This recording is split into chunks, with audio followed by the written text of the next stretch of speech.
discovered another amphibious person to share with us all. Yesterday on Keaton's show, I was talking about amphibious as somebody who grew up on one side of the tracks and then migrated to the other via higher education. I went to school at Whitman College in Washington State.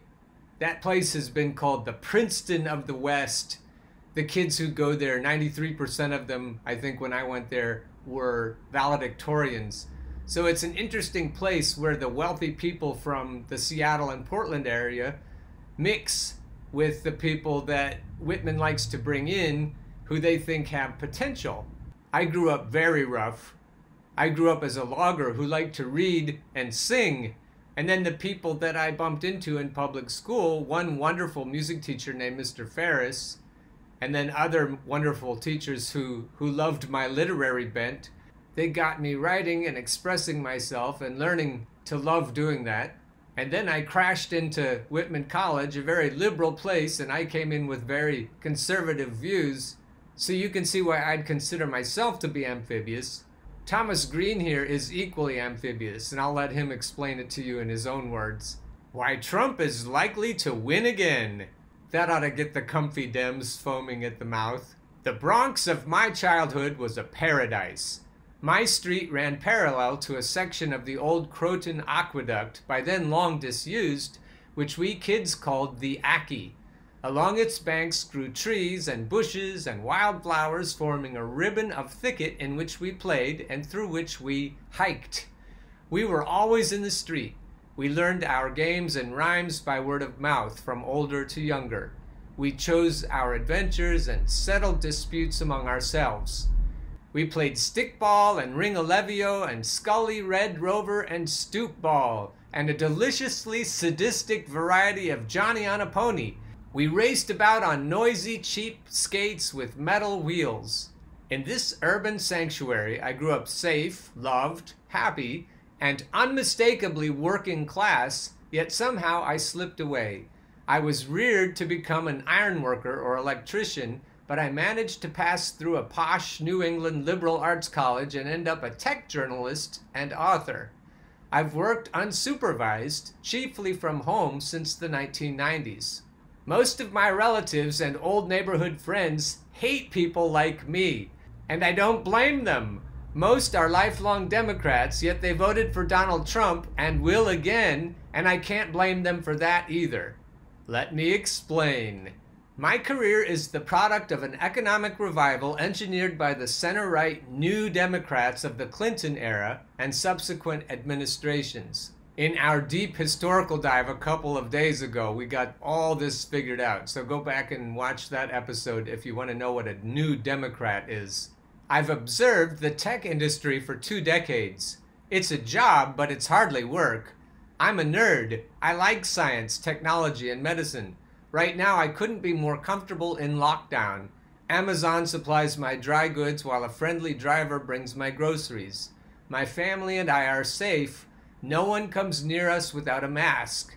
I control my environment. I choose the people in whose presence I'll work, if any.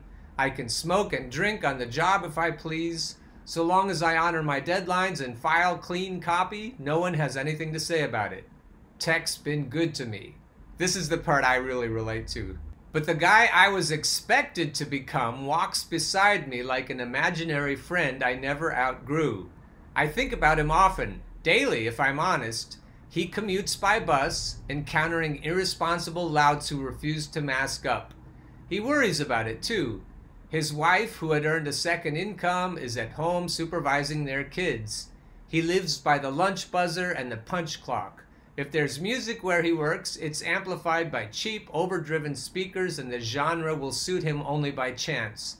The temperature and ambient noise and lighting were calibrated by industrial psychologists. He can't evade disagreeable coworkers. He's paid far less than a family wage, but he's got no health coverage or pension. He endures daily uncertainty about his family's needs. Why should he not hate me? I would hate me if I were him. He and millions of others failed to thrive in the tech economy, but that was a feature, not a bug. Blue-collar Americans were never going to adapt, despite the assurances of new economy cheerleaders, many of whom were in government. Factories closed and data centers opened. .com outfits traded on nothing more than an online presence, which somehow made sense to us. The New Democrats exalted capital, both tangible and intellectual, and devalued labor as if they'd been old-school establishment Republicans.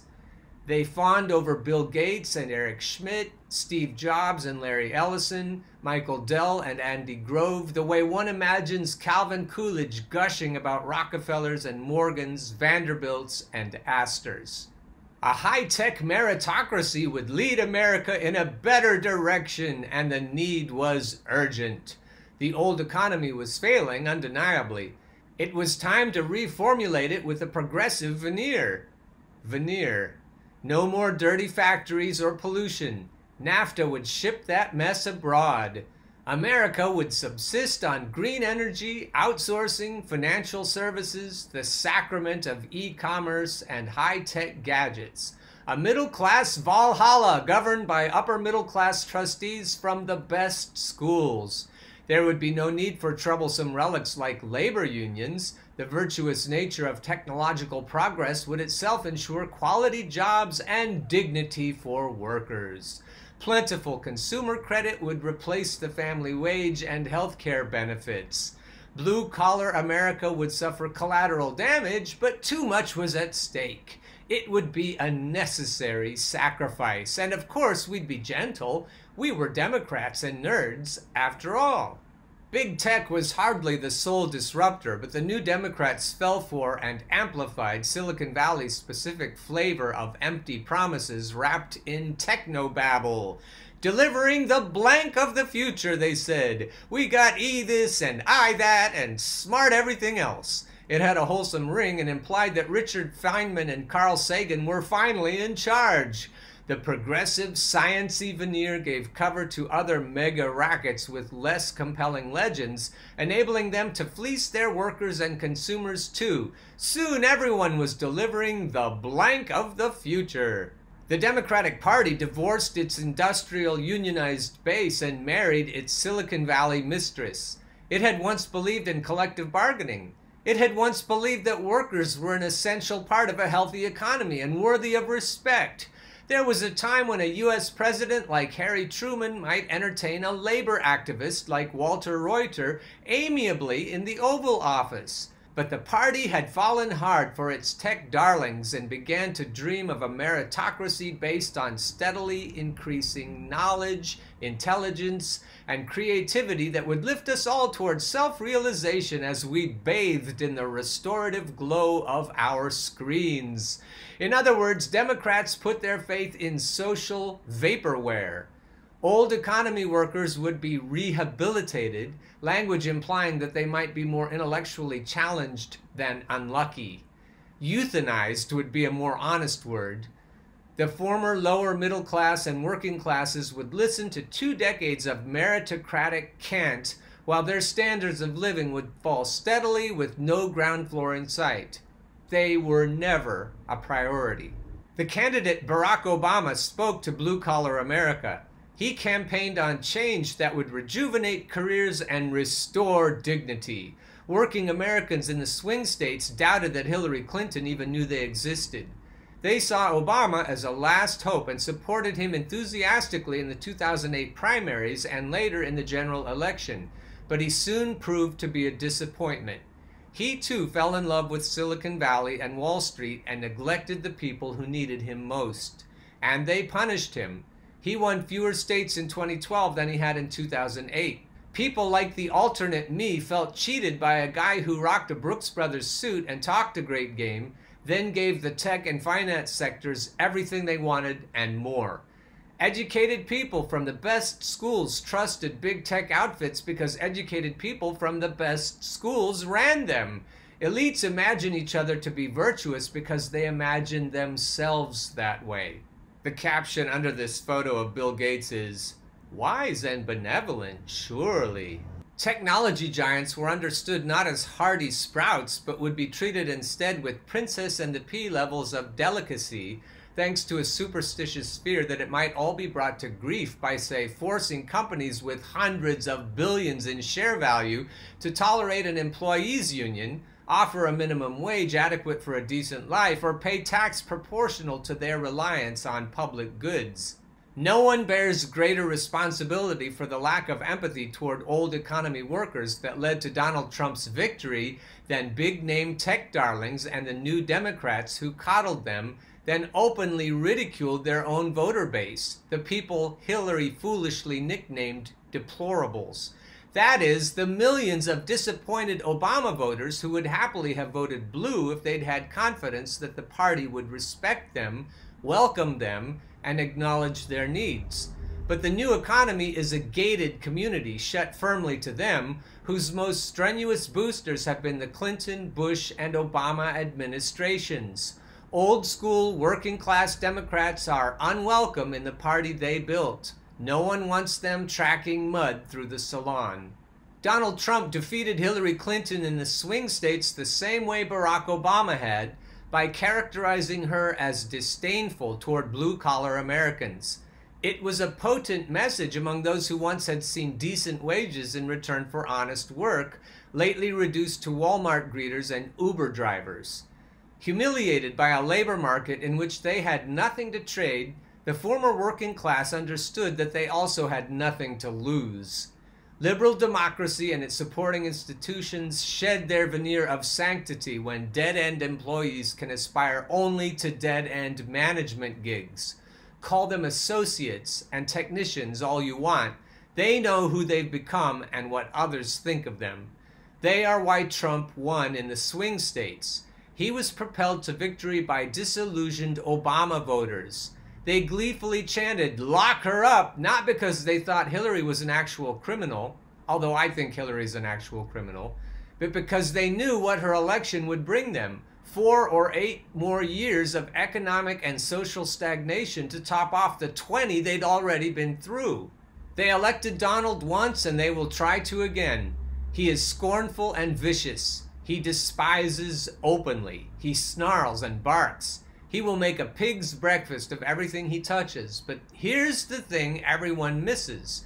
Educated elites will feel the hardship he causes more acutely than the millions of workers who have already adapted to pittance wages, dead-end careers, and chronic disrespect. They've endured 2 decades of it. They can cope. They're betting that liberal snowflakes like me can't. Trump will not be defeated by educating voters, by exposing his many foibles and inadequacies. Highlighting what's wrong with him is futile. His supporters didn't elect him because they mistook him for a competent administrator or a decent man. They're angry, not stupid. Trump is an agent of disruption, indeed of revenge. Unfortunately, the coronavirus pandemic has positioned him as a tragic force multiplier on a scale that few could have predicted, and the result is verging on catastrophic.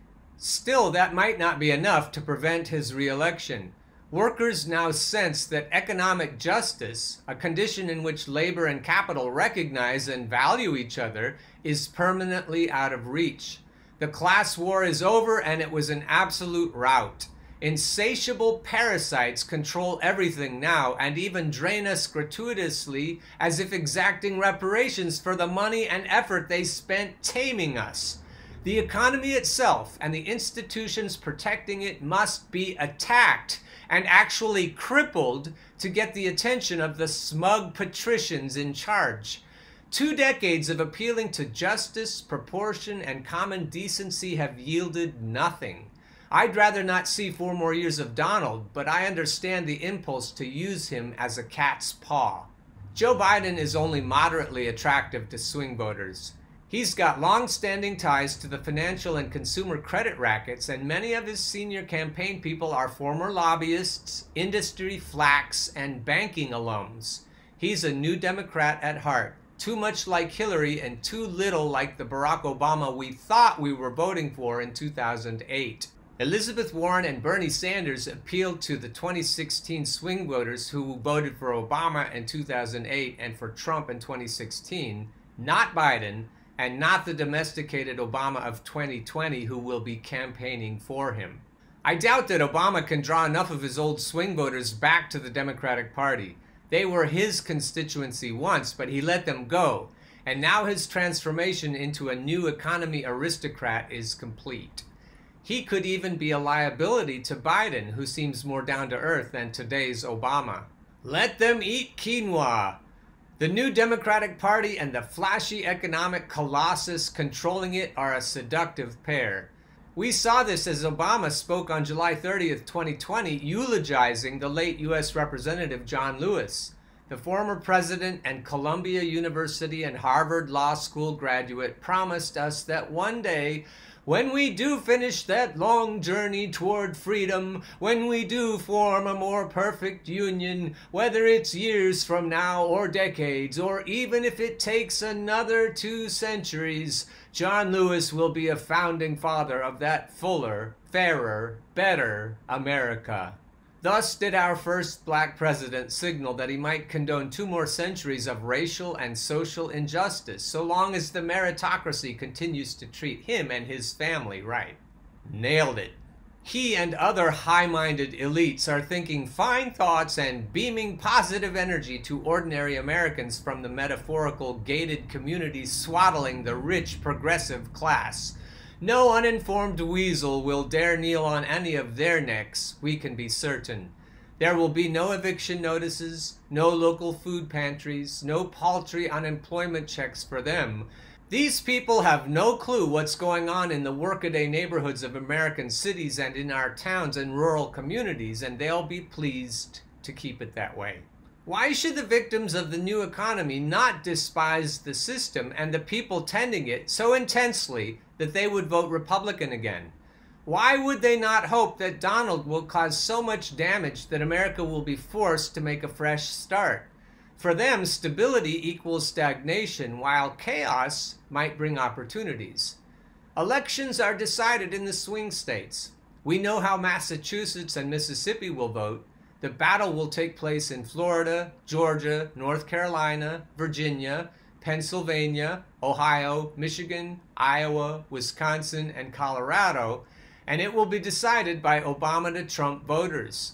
They haven't forgotten that during 2 decades' time, Democrats exported their jobs and rewarded them with gigs. The question is, will their resentment overcome their reluctance? They might fear Donald's destructive potential, but they'll be inclined to vote for someone who has been wrecking the political and economic system that cut them down from working class to working poor with no hope of escape. Donald has a solid chance of winning. Now, before I read you the stunning conclusion of this stunning article, I have to say, the Democrats are totally and wholly lost. For the swing voters to get their attention, they'd have to pay them more than their donors are paying them. Until we can actually separate the billions from the billionaires, there is no hope of ever redeeming the Democratic Party. When they smell money, that's where they go. They'll never go back to the hardworking swing voters. The key thing to remember here is that they don't care if they lose. They don't care if they have any voters. If all they have is the wine track suburbanites, they'll be just fine with that. They don't care if they ever get a majority in either house. They don't even care if they never get anyone in the Oval Office again. All they care about is keeping the meritocrats in power. So this sage-sounding advice I'm going to have to reject in advance. The only hope for any of us is if the Democratic Party is completely demolished. But let's see what Thomas says. For Democrats, the only path forward is behind. The party must welcome and actually represent employees whose lives and labor and services are valued as essential contributions to society. Yeah, that's not going to happen. The former working class won't be satisfied until they see Bill and Hillary, Barack and Joe enact an auto da fe through the streets of Washington, accompanied by a dreary huddle of bankers, VCs, bond traders, and tech CEOs in quest of a genuine catharsis in which the pain of their guilt and self-loathing swells and burns and finally grows so unbearable that they literally curse themselves and beg to be forgiven. Yeah, that sounds pretty likely, Thomas. If candidates Biden and Harris and the wider Democratic Party fail to recognize and renounce the worst elements of the high-tech, financialized new economy they're in bondage to, and neglect to reach out to Obama to Trump swing voters with genuine understanding, compassion, and respect, not to mention actual regulatory solutions, Donald might well be elected again, exactly as he was in 2016, by swing state Democrats who have had enough. I urge you to find Thomas on Medium. I always link to my articles that I read to you. If you go to that article, if you're logged into Medium, you can clap for it. You can give it lots of claps. Not just one clap, just keep clicking on the clap button because this is an excellent article. Thomas, like me, is behind the paid firewall on Medium, so if you're registered for Medium and you read the articles, he gets paid. I think you get 3 free articles a month, so definitely make this one of them if you get a chance.